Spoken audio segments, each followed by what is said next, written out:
Ada satu pepatah yang berkata seperti ini, Bapak Ibu.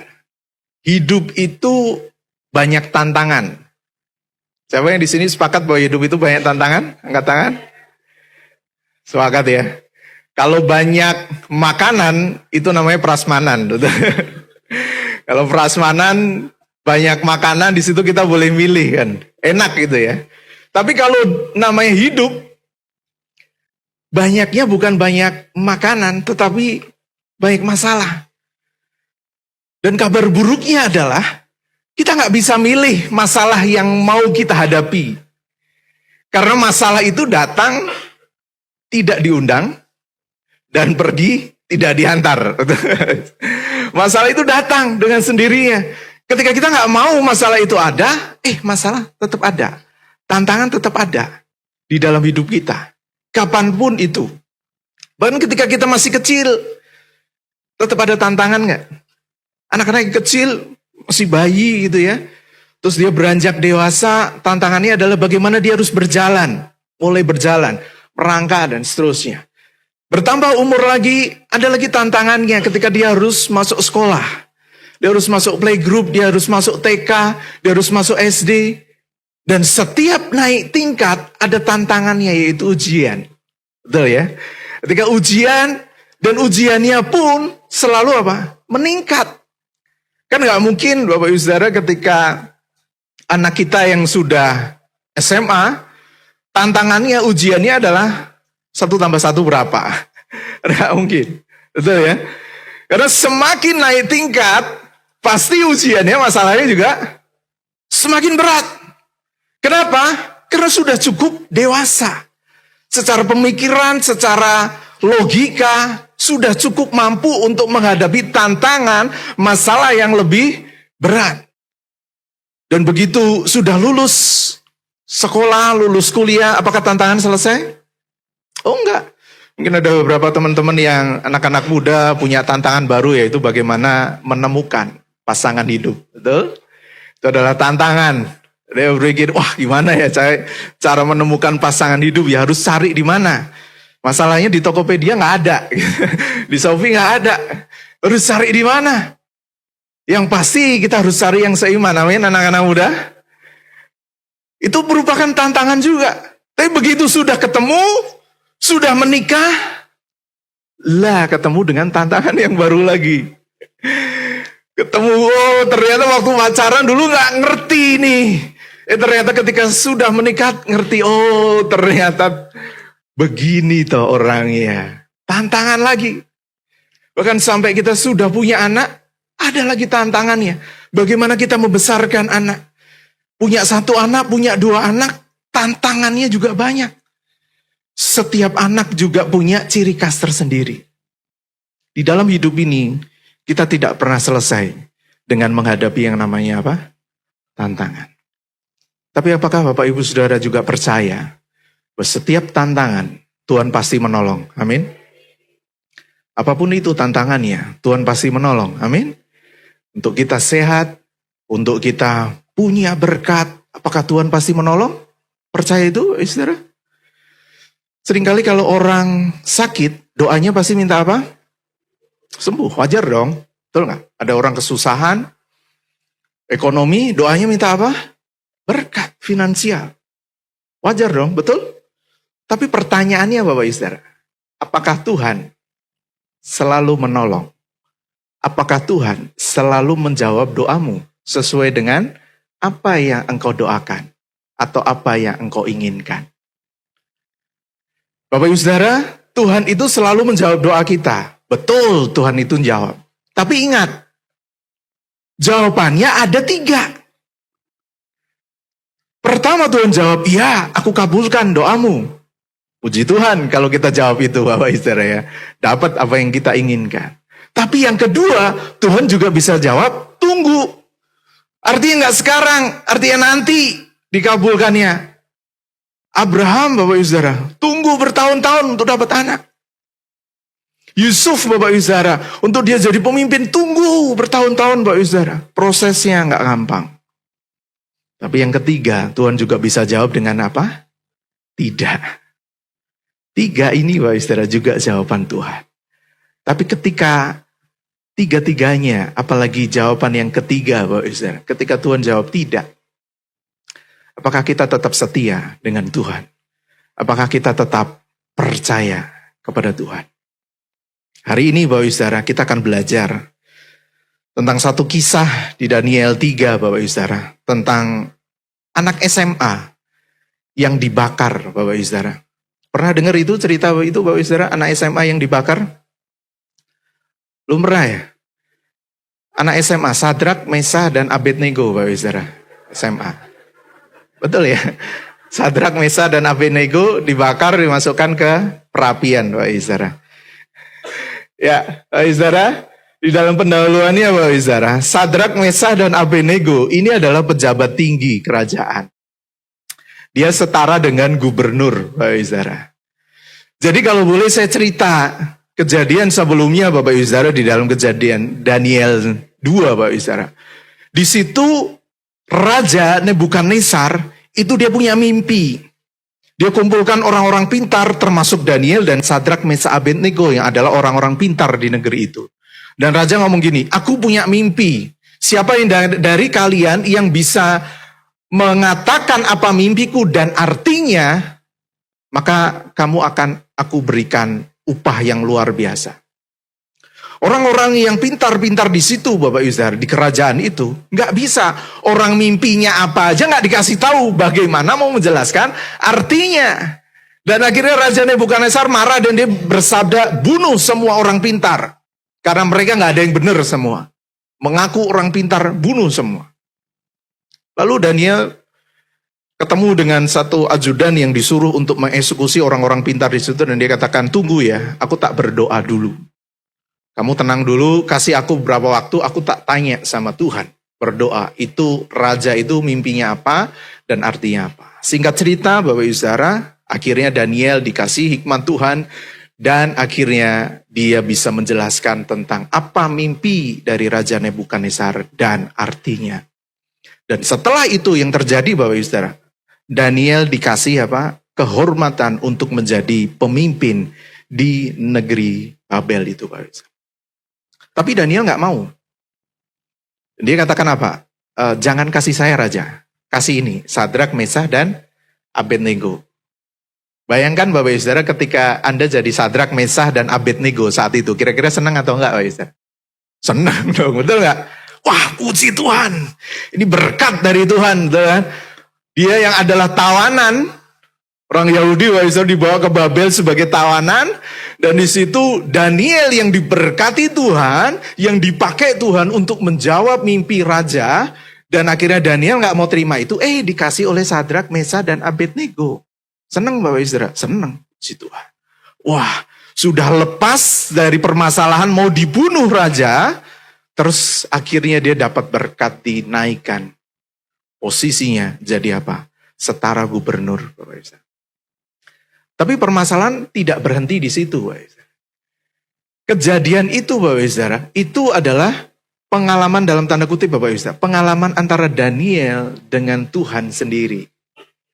Tapi di situ diceritakan Sadrak, Mesah, dan Abednego belum punya dalam tanda kutip, Bapak Ibu Saudara, pengalaman pribadi dengan Tuhan. Betul, Bapak Ibu Saudara? Karena yang doa siapa? Daniel. Sadrak, Mesah, Abednego hanya mendukung gitu ya dari belakang. Mungkin ikut doa syafaat, saya nggak tahu. Tapi Bapak Ibu Saudara, ada kejadian setelah itu, Bapak Ibu Saudara. Yang kedua adalah Raja Nebukadnezar, Bapak Ibu Saudara, memerintahkan semua orang untuk apa? Nyembah patung emas yang dia dirikan. Mungkin Sadrak, Mesah, dan Abednego berkata dalam hatinya, mungkin Bapak Ibu Saudara berkata, masalah apa lagi ini Tuhan? Ini udah kemarin Raja Nebukadnezar punya mimpi, suruh orang-orang pintar untuk ngasih tahu mimpinya dan terjemahkan. Udah selesai masalah itu, udah enak-enak naik jadi pimpinan. Sekarang ada orang-orang yang kasih tahu Raja Nebukadnezar untuk apa? Bangun patung emas. Dan gak cuma bangun patung emas, tapi kasih sabda barang siapa yang ketika dikumandangkan satu suara dan orang itu tidak menyembah patung emas, maka dia akan dieksekusi. Bapak Ibu Saudara, kalau kita sudah ada di posisi tertentu hidup, sudah nyaman Bapak Ibu Saudara, sudah seperti Sadrak, Mesah, Abednego, pimpinan Bapak Ibu Saudara. Dia sudah setara gubernur, semua sudah tercukupi Bapak Ibu Saudara. Mungkin kalau kita jadi Sadrak, Mesah, Abednego, mungkin kita berpikir, ya oke lah, daripada gue cari masalah. Dikumandangkan suara, oke lah saya sujud, tapi saya sujud toh saya menyembah sama Tuhan. Kan orang gak ada yang tahu, orang taunya saya sujud. Saya sembah Tuhan gak apa-apa dong. Supaya apa? Gak dihukum. Supaya apa? Gak kena masalah. Karena masalahnya apa? Dieksekusi Bapak Ibu Saudara. Gak gampang. Tapi apa yang terjadi Bapak Ibu Saudara? Apakah Sadrak, Mesah, Abednego seperti itu Bapak Ibu Saudara? Berkompromi? Dia meninggalkan tentang integritasnya? Oh enggak. Tapi Sadrak, Mesah, Abednego, dia tetap tidak mau apa? Menyembah patung emas itu. Dan bahkan firman Tuhan katakan, dia berani untuk tetap apa? Menghadapi raja dan menghadapi hukuman. Bapak Ibu Saudara, hari ini kita mau belajar Bapak Ibu Saudara. Bagaimana ketika Tuhan tidak menolong sesuai harapan? Bagaimana mereka, Sadrak, Mesah, dan Abednego tetap percaya kepada Tuhan. Masalah bertubi-tubi datang, gak cuma masalah biasa.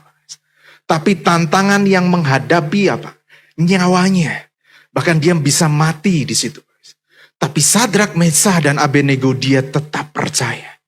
Maka hari ini kita mau belajar tentang mengapa kita tetap percaya kepada Tuhan. Meskipun apa?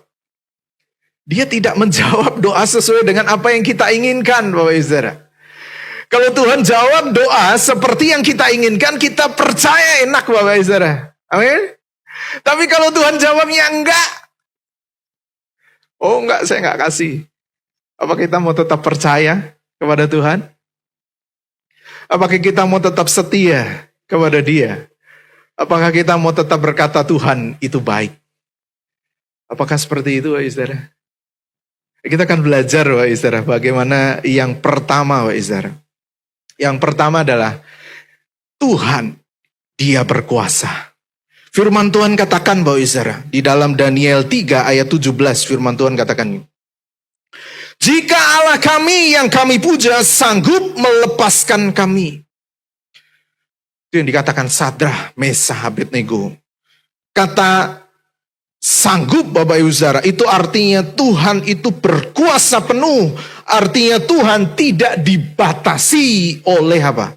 Keadaan. Sadrak, Mesah, Abednego dia katakan, jika Allah kami yang kami puja sanggup melepaskan kami. Mereka percaya bahwa Tuhan Allah yang mereka sembah itu tidak dibatasi oleh kuasa Raja Nebukadnezar. Tidak dibatasi oleh kuasa patung emas Baal, sembahan orang Baal. Tapi dia katakan, Tuhan itu sanggup menolong kami. Nah Bapak Ibu Saudara, di dalam permasalahan yang kita hadapi, di dalam tantangan yang kita alami sekarang, apapun itu, mungkin permasalahan bisnis, mungkin permasalahan pekerjaan, mungkin permasalahan pribadi Anda, punya relasi dengan sesama, punya relasi dengan keluarga, apakah itu orang tua, anak, apakah saudara, apapun masalahmu. Apakah Anda percaya bahwa Tuhan sanggup menolong Anda? Percaya Bapak Ibu Saudara? Tuhan sanggup. Dia tidak dibatasi dengan logika manusia. Dia tidak dibatasi dengan kondisi sekarang. Mungkin kondisi Indonesia, orang banyak ngomong, oh Indonesia lagi gonjang-ganjing, susah. Bisnis susah, pekerjaan susah. Tapi Tuhan kita lebih besar dari masalah itu. Amin. Siapa Bapak Ibu Saudara yang sini percaya bahwa Tuhan sanggup menolong kita? Angkat tangan Bapak Ibu Saudara. Puji Tuhan. Tuhan sanggup. Tapi Bapak Ibu Saudara, saya disclaimer dulu. Tuhan memang sanggup menolong Bapak Ibu Saudara. Tapi belum tentu Tuhan menolong Bapak Ibu Saudara. Bisa jadi dia jawab iya, bisa jadi jawab tidak. Bisa jadi jawab tunggu. Saya kesaksian Bapak Ibu Saudara. Minggu lalu saya punya anak kecil Bapak Ibu Saudara, kelas 4 SD.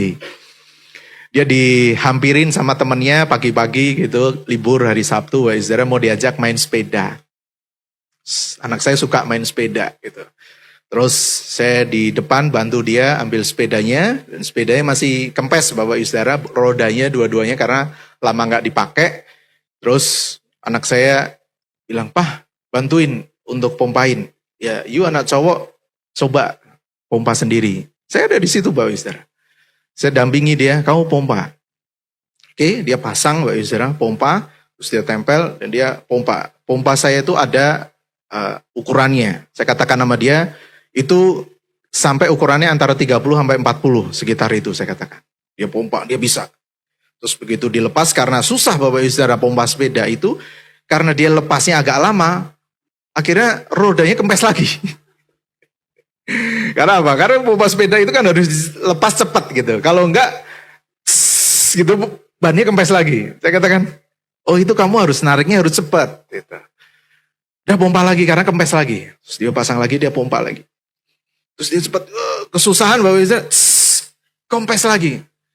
Terus akhirnya dia protes gini sama saya. Kan papa bisa pompain. Kenapa papa nggak bantu? Saya katakan Bapak Ibu, papa bisa pompain, papa bisa bantu. Tapi kamu anak cowok, kamu harus bisa pompa sendiri. Ayo coba lagi nggak apa-apa. Kamu nariknya harus cepat. Terus dia sambil menggerutu, Bapak Ibu, ini papa kok nggak bantuin gitu. Dia pompa lagi. Akhirnya singkat cerita dia bisa. Dari cerita ini Bapak Ibu Saudara, itulah Bapak. Saya nggak tahu bapak-bapak yang ada di tempat ini. Apakah seperti itu di dalam mengajar anak-anak. Karena bapak itu biasanya pingin ngajar anak-anak untuk dia punya keahlian survival di dalam hidupnya. Tapi biasanya kalau ibu-ibu kan penuh kasih. Gitu ya. Ibu-ibu itu kan kasihnya sepanjang jalan. Waduh kasihan, udah bantu pompain gitu. Kalau bapak-bapak enggak, ayo pompa sendiri. Tak demeni, tak dampingi. Nah Bapak Ibu Saudara, tahukah bahwa Bapa di surga juga seperti itu? Kadangkala dia juga izinkan untuk setiap masalah kita hadapi. Bukan dalam arti Tuhan tidak berkuasa, tapi Tuhan tetap berkuasa. Amin Bapak Ibu Saudara. Bapak Ibu Saudara, oleh karena itu Bapak Ibu Saudara, iman sejati tidak menunggu bukti, tapi berdiri di atas apa? Kedaulatan Tuhan. Kita boleh beriman kepada Tuhan. Tidak perlu lihat bukti Bapak Ibu Saudara. Tapi karena kita kenal siapa Bapa kita. Karena kita ngerti bahwa Bapa kita punya kuasa. Dan dia sanggup menolong kita. Karena Bapa kita penuh dengan apa? Kedaulatan. Amin Bapak Ibu Saudara. Dia bisa menolong kita. Dia berkuasa untuk menolong kita. Dia sanggup menolong kita Bapak Ibu Saudara. Percaya itu Bapak Ibu Saudara. Karena itu Bapak Ibu Saudara, saat ini kalau kita berdoa dan doa kita belum terjawab oleh Tuhan, apa yang perlu kita lakukan? Tetap percaya bahwa dia tetap berkuasa atas hidupmu. Amin. Tetap percaya, amin Bapak Ibu Saudara. Sekalipun solusi belum kelihatan, tetap percaya bahwa Tuhan itu berkuasa. Amin. Dia di atas dari masalah kita. Dia di atas dari setiap pencobaan yang Anda alami sekarang. Dia lebih hebat, dia lebih besar. Dan dia tidak kurang panjang tangannya untuk menolong Bapak Ibu Saudara. Dia sanggup. Amin. Tapi yang kedua, Bapak Ibu Saudara, yang perlu kita pelajari. Ketika yang pertama dia berkuasa. Yang kedua kita perlu ingat, Bapak Ibu Saudara, dia bijaksana. Firman Tuhan katakan Bapak Ibu Saudara, Sadrak, Mesah, Abednego dia katakan gini, tapi seandainya apa? Tidak. Sadrak, Mesah, Abednego dia percaya bahwa Tuhan bisa menolong. Tuhan sanggup menolong. Tapi dia juga berkata, tapi seandainya apa? Tidak. Kata seandainya tidak Bapak Ibu Saudara, itu bukan keraguan. Sadrak, Mesah, Abednego dia tidak meragukan bahwa Tuhan bisa menolong. Tidak. Itu artinya apa Bapak Ibu Saudara? Bahwa Sadrak, Mesah, dan Abednego dia apa? menyerahkan diri kepada apa? Kehendak Tuhan.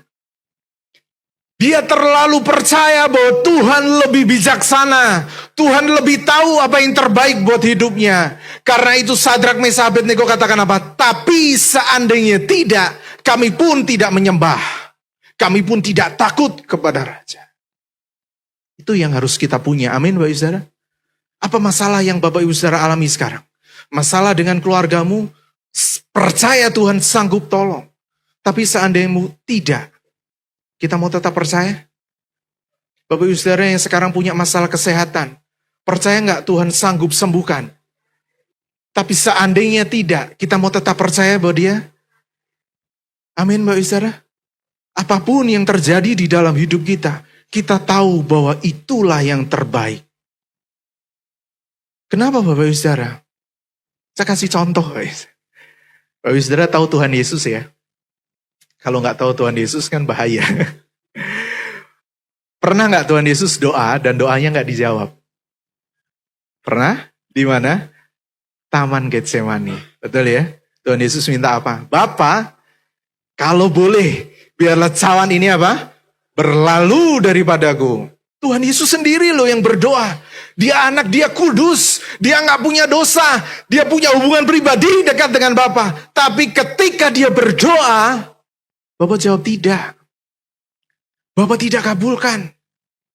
Dan Tuhan Yesus doanya apa? Bukan kehendakku yang jadi, tapi apa? Biarlah kehendakmu. Itu artinya apa? Penyerahan diri. Bukan dalam arti Tuhan Yesus gak percaya bahwa Bapa bisa selamatkan dia. Oh enggak. Tapi Yesus katakan apa? Aku menyerahkan diri. Bukan kehendakku yang terjadi. Tapi kehendakmu Bapa yang terjadi. Karena manusia kita punya pikiran, kita punya hikmat yang terbatas. Menurut kita doa kita ini udah paling benar. Menurut kita solusinya ini harus yang seperti ini Tuhan. Ini udah paling benar. Seringkali kita berdoa, oh Tuhan harusnya solusinya tuh seperti ini.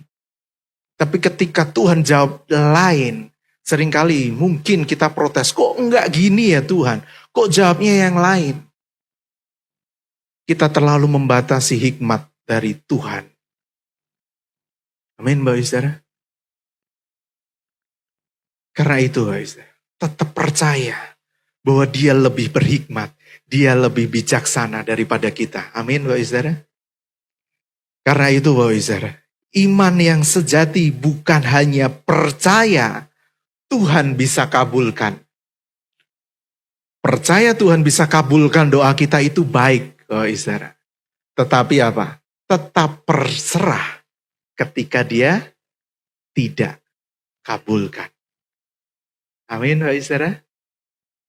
Ketika kita minta, Tuhan aku sudah sakit sekian lama. Aku sudah minta mukjizat dari Tuhan. Banyak orang-orang disembuhkan, dijamah, dikasih mukjizat Tuhan. Kenapa aku enggak Tuhan? Tuhan kenapa enggak sembuhkan? Kenapa enggak kasih solusi? Tuhan sanggup menyembuhkan. Tapi ketika Tuhan tidak memberi kesembuhan, apakah Anda tetap berserah, Bapak Ibu Saudara? Bapak Ibu Saudara yang bergumulan cari pekerjaan, cari ke sana kemari, lamar ke sana kemari, nggak dapat-dapat. Apakah Bapak Ibu Saudara tetap percaya bahwa Tuhan baik, Tuhan punya rencana yang terbaik buat hidupmu? Kita mau tetap berserah atau enggak? Amin, Bapak Ibu Saudara. Iman yang benar, sekecil biji sesawi itu bisa memindahkan gunung. Tapi ketika gunung itu nggak pindah, apakah kita tetap mengasihi Tuhan? Oh saudara, saya punya anak, dan kalau jalan-jalan di mall seringkali anak saya minta, "Pak, mau makan ini, mau makan itu, minta ini, minta itu." Apakah saya selalu kabulkan permintaannya? Enggak, Pak saudara. Jangan makan yang ini ya, yuk kita makan yang sana. Gimana? Mau oke nggak? Oke, makan yang sana. Tidak selalu Bapak Ibu Saudara, seorang Bapak kabulkan apa yang menjadi keinginan. Bapak Ibu Saudara, ada satu film Hollywood, saya ingat tokohnya Jim Carrey, Bapak Ibu Saudara. Ketika someday dia ceritanya dia jadi Tuhan. Dia jadi Tuhan Almighty God kalau nggak salah judulnya. Dia jadi Tuhan, Terus dia di surga, banyak permintaan doa masuk via email gitu, surat masuk gitu. Terus dia pusing satu-satu, ini permintaan gimana ini caranya jawabnya. Terus akhirnya dia berkata bodoh amat lah. Dia klik, yes semua, dikabulkan semua. Wah, permintaannya.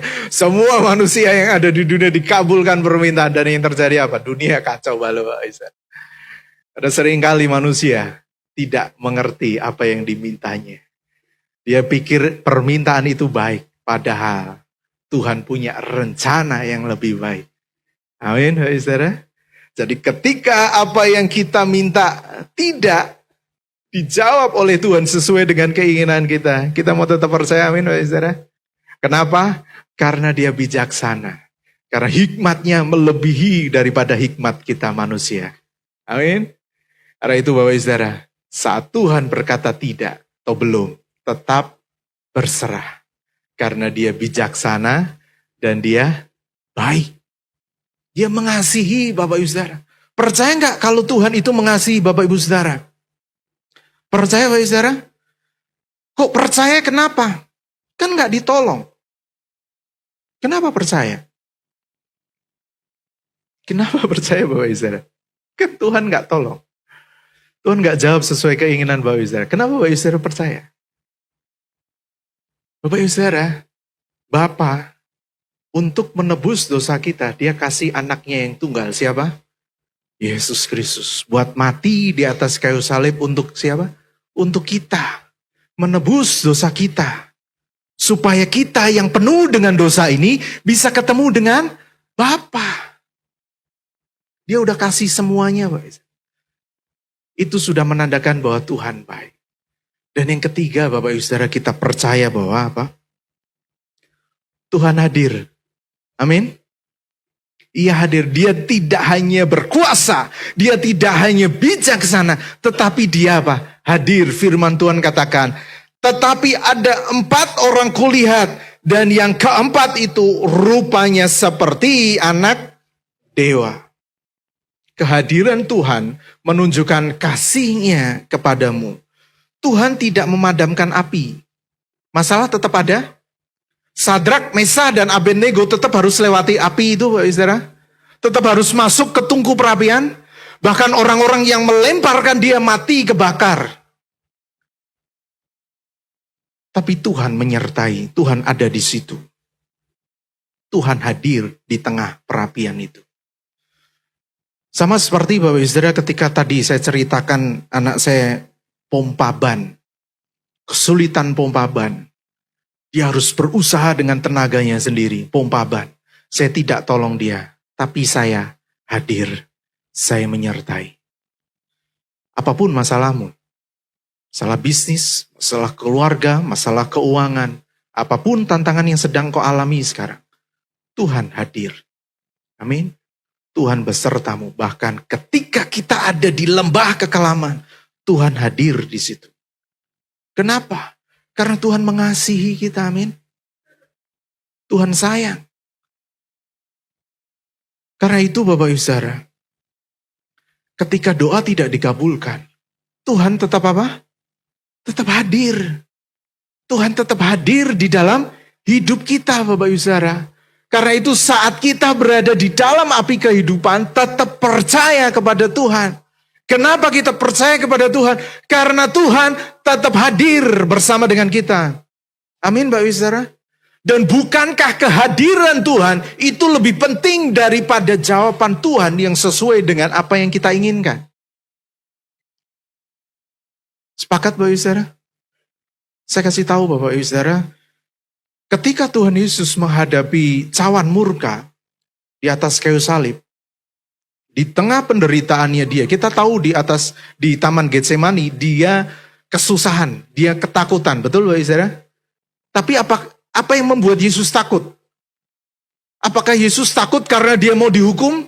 Karena dia mau dicambuk? Karena dia ngerti dia akan disiksa sedemikian rupa? Apakah itu Bapak Ibu Saudara? Oh menurut saya kok enggak. Buktinya apa? Selama proses Tuhan Yesus dianiaya, tidak pernah satu kata pun protes keluar dari mulut Yesus. Betul Bapak Ibu Saudara? Tapi ketika di atas kayu salib, ada satu perkataan yang terkenal. yang diucapkan Tuhan. Katakan Eloi, Eloi, lama sabachthani. Artinya apa? Tuhan, kenapa engkau tinggalkan aku? Di saat itulah Tuhan, dalam tanda kutip Bapak Ibu Saudara, protes kepada Tuhan. Kenapa dia tinggalkan? Ketakutan Tuhan Yesus ketika di Taman Getsemani, cawan yang dia harus minum. Apa yang dia takutkan adalah keterpisahan dengan siapa? Bapa.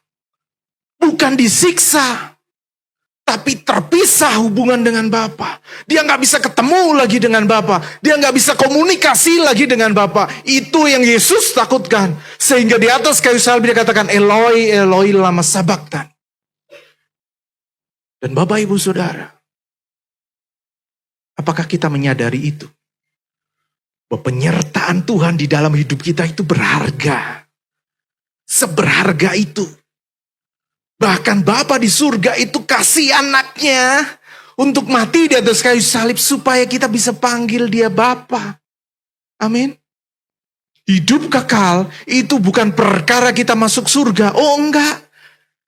Dalam Yohanes 17 ayat 3, hidup kekal itu adalah mengenal Bapa dan mengenal Yesus yang engkau utus. Hidup kekal itu kita punya hubungan pribadi dan kita bisa nikmati sekarang. Itu penyertaan, itu karya anugerah Tuhan yang kita boleh nikmatin. Karena itu Bapak Ibu Saudara, seberharga itu engkau di mata Tuhan. Karena itu ketika kita punya masalah, masalah begitu berat, bahkan jawabannya tidak sesuai dengan apa yang kita inginkan, tetap kita percaya bahwa Yesus baik. Amin. Karena Tuhan menyertai kita. Tuhan ada selalu bersama dengan kita dan itu yang berharga. Karena itu Bapak Ibu Saudara, mengapa kita percaya kepada Tuhan? Karena dia berkuasa, amin. Karena dia sanggup berkuasa, dia lebih besar dari masalah yang kau alami. Apapun itu juga, Tuhan ada di atas itu, dia Allah di atas segala Allah. Dan berikutnya, dia bijak. Hikmatnya lebih tinggi daripada kita. Jangan kita batasi Tuhan. Jangan kita berkata, oh Tuhan solusinya ini. Oh Tuhan solusinya harus itu. Oh Tuhan menurut saya kok seperti ini. Oh enggak. Lepas tangan. Ketika kita mengangkat tangan, maka Tuhan akan turun tangan. Amin. Serahkan kepada dia. Minta boleh Bapak Ibu Saudara. Orang kita minta sama Bapak kita sendiri boleh Bapak Ibu Saudara? Boleh dong. Tapi urusan Tuhan mau jawab sesuai keinginan atau enggak itu kedaulatannya Tuhan, amin. Dia lebih bijaksana daripada kita, hikmatnya lebih tinggi daripada kita. Dan yang terakhir Bapak Ibu Saudara, dia hadir. Dimanapun Anda sekarang berada, bahkan ketika kita lari dari hadapan Tuhan, Tuhan tetap panggil. Tuhan mau hadir di dalam hidupmu.